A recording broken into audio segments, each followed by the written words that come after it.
Friends, आप सभी का स्वागत है हमारे यूट्यूब चैनल पर बुलेट मास्टर पर। फ्रेंड्स, आज है मेरे पास एक गाड़ी स्टैंडर्ड और ये प्रॉब्लम अगर आपकी गाड़ी में कभी भी आती है तो इसे ज़रूर कराएं, नहीं तो इसकी वजह से आपके साथ कभी भी हादसा या एक्सीडेंट वगैरह भी होने का चांस है। क्या प्रॉब्लम है, और इस प्रॉब्लम पे आपकी गाड़ी में आवाज़ भी आएगी और गाड़ी बबलिंग भी करेगी। चलते हैं सीधा गाड़ी के पास और आपको दिखाते हैं प्रॉब्लम, ठीक है। और इसमें कहाँ प्रॉब्लम आ रही है वो भी आपको दिखाता हूँ। आप सुन रहे होंगे एक आवाज़ आ रही है कुछ इस तरीके से, और आपको दूसरी तरफ से भी दिखाता हूँ।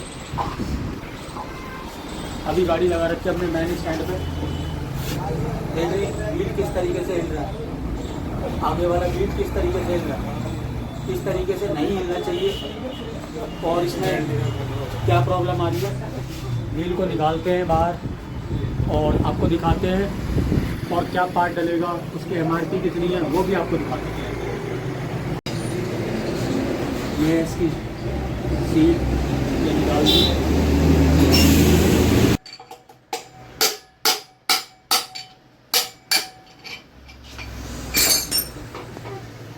ये हैं इसके बैरिंग, देख रहे हैं आप, पानी वगैरह जाने की वजह से, रस्ट लगने की वजह से ख़राब होते हैं। जो हमारा व्हील हिल रहा था इन्हीं की वजह से। अभी पहुँचने के कारण ये बैरिंग भी जाम हो चुका है, आप देख सकते हैं, घुमाएंगे घूम नहीं रहा, और ये बैरिंग खत्म हो चुकी है।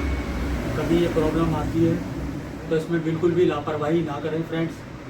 अगर बैरिंग ख़राब है तो ज़रूर डलवाएं, नहीं तो इसी कंडीशन में चलाते रहेंगे। आपका लाइबिल जहाँ ये बैरिंग लगता है, या लाइबिल भी आपका टूट सकता है, और गाड़ी बबलिंग भी करेगी और आवाज़ भी आएगी। और इसके जो ओरिजिनल बैरिंग है आप देख सकते हैं, इसकी एमआरपी कितनी है, पार्ट नंबर आप चेक कर सकते हैं फ्रेंड्स।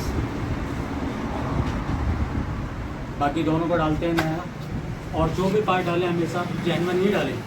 बाकी फटाफट से फिटिंग कर लेते हैं, और फिर आपको दिखाते हैं जो हिल रही थी, जो आवाज़ आ रही थी वो बंद हुई कि नहीं हुई।